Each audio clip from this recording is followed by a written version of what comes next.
नमस्कार, मैं नाजिश खान इस वक्त मौजूद हूँ गाज़ीपुर बॉर्डर पर। किसान आंदोलन को लगभग 4 महीने से ऊपर होने पर आ गए हैं। लोगों को अभी तक कोई भी सरकार ने कोई भी हल नहीं निकाला है। मैं किसानों से जानना चाहूँगी कि किसान अब आगे क्या कदम उठाएंगे। किसानों का अब यही इसी तरीके से बैठे रहेंगे, ये माहौल इसी तरीके से रहेगा या आगे चल के कुछ और बदलाव आएगा। मैं कुछ किसान भाइयों से पूछने की कोशिश करूँगी। जी, आपका नाम क्या है? जी, मेरा नाम प्रथम गिलोत्रा है और मैं बड़ा खेड़ा से हूँ, गदरपुर बड़ा खेड़ा से हूँ। और मैं आपसे ये जानना चाहती हूँ, किसान आंदोलन को 4 महीने से ज़्यादा हो गए हैं। आगे सरकार अगर नहीं मानती आप लोगों की बात, तो आप आगे क्या करेंगे?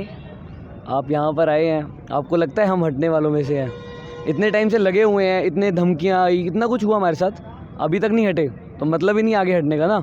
अब रिसेंटली देख लीजिए, मेरे पास कई लोगों ने मेरे से बोला कि मतलब 95% लोग अभी भी बीजेपी में समर्थन दे देते हैं, कई पॉलिटिक्स लीडर्स हैं। तो मैं उनके लिए भी एक छोटा सा मेरा आपके लिए है आंसर है मेरा, उनको देना चाहता हूँ मैं कि लोगों ने क्या करा ना, बीजेपी सरकार ने लोगों को रेड पड़वानी शुरू कर दी है ना। वो धमकाने, एक तरीका का धमकाना हुआ, तो वो धमकियाँ दे रहे हैं, उससे क्या होता है लोग डर जाते हैं और आ जाते हैं। बट किसान को किसी चीज़ की कोई डर नहीं है, कोई कुछ नहीं है, तो वो अपने हकों के लिए खड़ा रहेगा। 300 लोग शहीद हुए हैं, बाकी रेडी हैं होने के लिए, हम भी रेडी हैं, पीछे नहीं हटेंगे। कुछ भी प्रॉब्लम आए खड़े हैं, रेडी खड़े हैं, ऐसे ही खड़े रहेंगे। अच्छा, मुझे ये बताइए, 26 मार्च को भारत बंद था। पंजाब और हरियाणा में काफ़ी कुछ देखने को मिला किसानों की तरफ से। बाकी न्यूज़ के अकॉर्डिंग हमें ज़्यादा कोई ख़ास नहीं दिखाई दिया किसानों की तरफ से। तो आप क्या कहना चाहेंगे, क्या कमी ऐसी रह गई जो इतना मामला ऐसे रहा, हल्का रहा? अभी तक न्यूज़ ने दिखाया ही क्या है? मेरे फादर रोज़ वॉच देखते हैं, टीवीज़ वगैरह वॉच करते हैं, सो अभी तक मुझे लगता ही नहीं, न्यूज़ दिखाई नहीं रही है ढंग की। आज तक हो गया, कैसे ऐसे चैनल्स हैं, कुछ दिखाई नहीं रहे हैं। उन्होंने अभी भी यही है, क्या हो रहा है, कोरोना हो रहा है, ये हो रहा है, बांग्ला रैलियाँ हो रही हैं, किसी ने दिखाया प्रोटेस्ट के बारे में? आज हम आए, हमारा इतना बड़ा सफ़र था, 21 दिन का सफ़र था हमारा, जिसमें हमने 2000 किलोमीटर हम चले हैं। किसी ने दिखाया हमें? किसी को पता तक नहीं है। हम यही तो हम चाहते हैं कि किसी को, लोगों को पता ही नहीं लग रहा कुछ। लोगों को लग रहा है कि खाली हो गया बॉर्डर, कुछ नहीं रहा, सब कुछ ऐसा लग रहा है ना। हम देख रहे हैं यहाँ पे हम बैठेंगे हैं कि कोई चीज़ की कमी नहीं है, लोग हैं यहाँ पर, किसी कोई प्रॉब्लम नहीं है। बस यही है कि सब, अब आपको पता ही है इस बारे में, न्यूज़ के बारे में, कि लोग दिखाई नहीं रहे हैं इस चीज़ों को। लोग बोल रहे हैं कि अब किसान आंदोलन हल्का होती जा रहा है। गाज़ीपुर बॉर्डर पे जिस तरीके से पहले लोग हुआ करते थे, अब वो बात नहीं रही है। तो आपको क्या लगता है, ये बात सही है या गलत है? देखिए, ये तो बिल्कुल ही गलत है। पहली बात मैं आपको बता दूं कि बिल्कुल लोग कम नहीं हुए हैं। अभी हमारा सीज़न का टाइम आ गया है, तो हम घर जा रहे हैं, और हमने ये भी कह रखा है कि अभी से मैं यहाँ पर हूँ, मेरी फैमिली के 1-2 भाई मेरा आ जाता है, या मेरे कोई दोस्त आ जाते हैं, तो वो गए हुए तो मैं आ गया। हमने अपना यहाँ पे कर रखा है, सेटल कर रखा है कि हर जगह से लेके हर एक एरिया से, जहाँ से पहले 10-15, 20 जने इकट्ठे आते थे, वहाँ से 5-5 जने आ रहे हैं। क्योंकि आपको पता है हमारा सीज़न आ गया है, अब घर पे भी काम होते हैं, फसल का आपको पता ही है सारा कुछ, क्यों रेडी है, कंपेन लगने के लिए बैठी है, सो लेके ही हो रहा है सारा कुछ। और ऐसा कुछ भी नहीं है, ये अफवाहें हैं, आपको पता ही है। ऐसी आप फिर भी हैं, मैं आपकी रिस्पेक्ट करता हूँ। आप लोगों ने दिखाया, आप इतनी देर से मैं आपको देख रहा था, आपने लोगों के इंटरव्यूज़ लिए, तो बहुत अच्छा लगा मुझे आपको देख। मैम, एक बात कहना चाहूँगा। जी बताइए। थोड़ा सा आपका नाम क्या है? मेरा नाम नवजोत सिंह है, मैं रुद्रपुर से हूँ। जी। हमने थोड़ा पर्सपेक्टिव्स भी चेंज किए हैं इस टाइम, कि जैसे यहाँ पे आके बैठ रहे हैं, सिर्फ यहाँ बैठने के अलावा जैसे एक जगह इकट्ठे रहेंगे तो नहीं इतना पता लगेगा। अभी यहाँ जैसे हमने आज जागृति रैली निकाली, ठीक है मैम, ये ऑलमोस्ट 22 डेज़ हो गए हमें, ठीक है, और मेरे ख्याल से 20 एक ज़िले हमने निकाले हैं अभी तक, ठीक। और बहुत लोग, मैं ऑलमोस्ट हर दिन रहा हूँ वहाँ पे, तो रोज़ इतने लोगों को देखने को मिलता था, हर बंदे को समझाया जाता था कि ऐसे ये कानून है, ऐसे इनमें ये कमियाँ हैं। हमारे जो बड़े हैं, जो ट्राई करते थे ये सब बताने का उन्हें, तो ये इतने दिनों से हम देख रहे हैं ये सब। आज हम भी इतने जाने आए, सुबह से हम 6 बजे से हम 6 बजे से चले हुए अपने घर से, कि आज लास्ट डे में ये ना हो कि भाई वो कहते फिर से वही बात आ जाए कि हाँ भी लोग नहीं हैं। तो हम लोग मतलब है मैम, इस टाइम आप देख रहे रात हो गई, सब अपने अपने टेंट में गए हुए हैं, इकट्ठे नहीं आए। थोड़ी देर पहले आप देखते हैं जिस टाइम हम आए थे तो बहुत लोग थे यहाँ पे, ये सारा टेंट भरा हुआ था अच्छी तरीके से। बट जो कुछ आप जैसे भाई ने कहा कि कुछ चैनल्स वगैरह नहीं दिखाते, बट हमें ये वही चीज़ हम ना, जो अपनी क्या कहते हैं, एक जागरूकता फैलाना चाहते हैं कि यहाँ पे कुछ ऐसा नहीं है। सब लोग हैं यहाँ पे। महापंचायत के द्वारा हम बताना चाहते हैं लोगों को, हर जगह जाके बताते हैं कि यहाँ पे ये कानून बेकार है।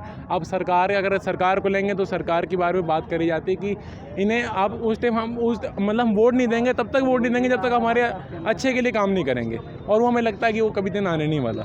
मोस्ट इम्पॉर्टेंट थिंग मैं आपसे शेयर करूँगा, अभी जैसे इलेक्शन आ रहा है तो हमने ये भी सोच रखा है जहाँ भी बीजेपी का हमारे गांव में हो, एरिया में कहीं पे भी आएगा, उसको बिल्कुल एंट्री नहीं करने दी जाएगी, उसको बिल्कुल भी नहीं वहाँ पे पहुँचने ही नहीं दिया जाएगा। खिचड़ी समागम था हमारे वहाँ के मंत्री जी का, उसको हमने रद्द करा, रोडों पे बैठ गए थे हम, कहीं नहीं आने देंगे।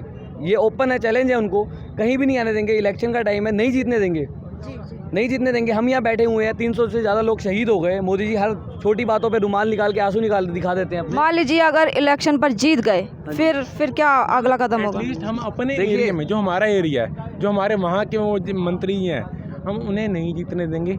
ये हमारा ट्राई रहेगा, हमारा खुद का। अगर जीत गए तो मैम हम उनकी नाक में दम उस टाइम ऐसे भी करते रहेंगे जैसे आज बैठे ना, वहाँ उसे जाके अपना बताने नहीं देंगे, हाँ भाई मैंने ऐसा करा, मैंने ऐसा करा। अगर आपने नहीं करा तो आपने नहीं करा, आप झूठ नहीं बोल सकते वहाँ पे आके। जी आप क्या कहना चाहते हैं? आपका नाम क्या है? मेरा नाम ताहिर अली है, मैं झारखंड से हूँ। और मैं इस सरकार को साफ साफ कहना चाहूँगा कि आप ये तीनों कृषि कानून वापस लीजिए और एमएसपी के ऊपर अच्छे कानून बनाइए। हर फल फ्रूट्स को एमएसपी के अंदर अटैच कीजिए, तभी ये यहाँ की किसान उठेंगे। वरना ये सरकार को दिल्ली की सत्ता खाली करवा के यहाँ से किसान उठेंगे। और मैं ये सरकार को बताना चाहूँगा, ये सरकार इतनी निर्जलता हो चुकी है कि आप देखिए, चली गई पश्चिम बंगाल में चुनाव, 5 राज्यों में चुनाव है, सारे जगह पे चुनाव में इन्होंने व्यस्त हो गए।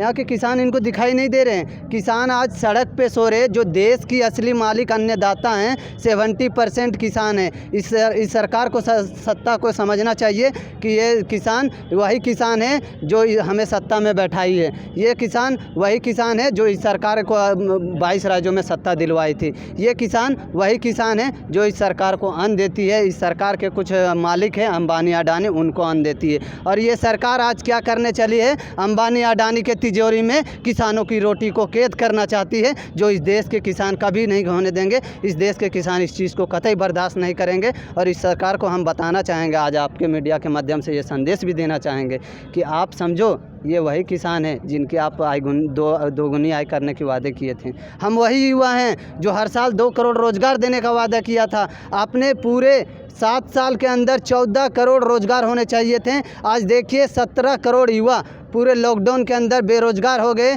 किसानों की आय दोगुनी हुई क्या? आज सड़क पे किसान है। आप देखिए, जिन्होंने 15 लाख खाते में देने का वादा किया था, नोटबंदी करके गरीबों के घर से पैसे निकलवाए हैं ये सरकार है। ये वही सरकार है जो इस देश के अंदर शांति को भंग करने की कोशिश करती है और लगातार एक भाइयों में से भाइयों को लड़ाने की कोशिश करती है। आज पश्चिम बंगाल में भी वो किया गया, वो काम किया गया, और वही करके ये चुनाव जीतना चाहती है। जो पश्चिम बंगाल की सत्ता के सरकार में सत्ता में कभी वहाँ की जनता इसे आने नहीं देगी। वहाँ की जनता ये पढ़े लिखे एजुकेटेड बंदे होते हैं, उन्हें मालूम है कि ये सरकार कैसी सरकार है।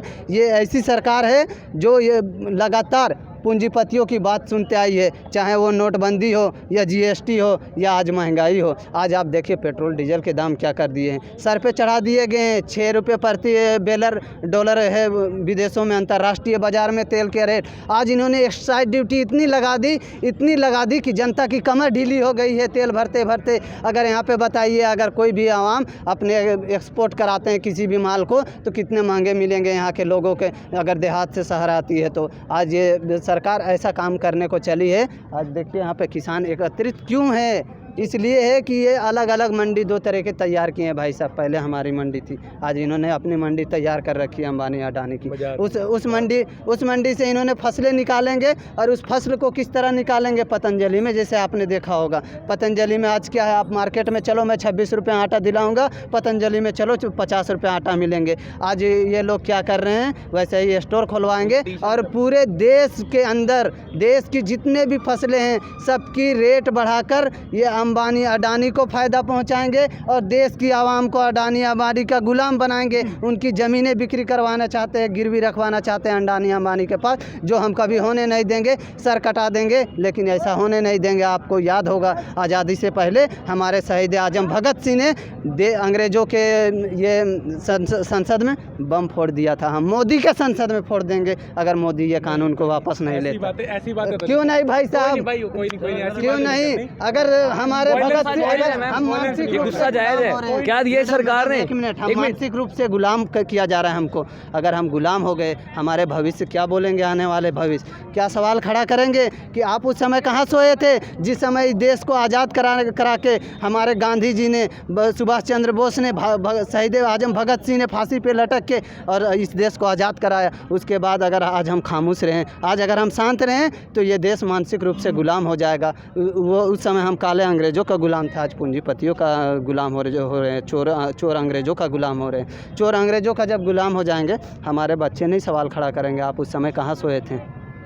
आपको भी तो आवाज़ उठानी चाहिए थी। तो हम आवाज़ क्या उठाएंगे? मोदी के लिए जितना भी कुछ करना पड़ेगा इस सत्ता से खाली करवा के जाएंगे, यहाँ पे जान दे के चले जाएंगे, भगत सिंह की जैसा फांसी पे लटक के चले जाएंगे। लेकिन इस सरकार के आगे, इस पूंजीपतियों के आगे कभी झुक कर नहीं जाऊँगा। तो किसानों को काफ़ी शिकायत है सरकार से। कैमरामैन जावेद इकबाल के साथ मैं नाजिश खान। Thank you.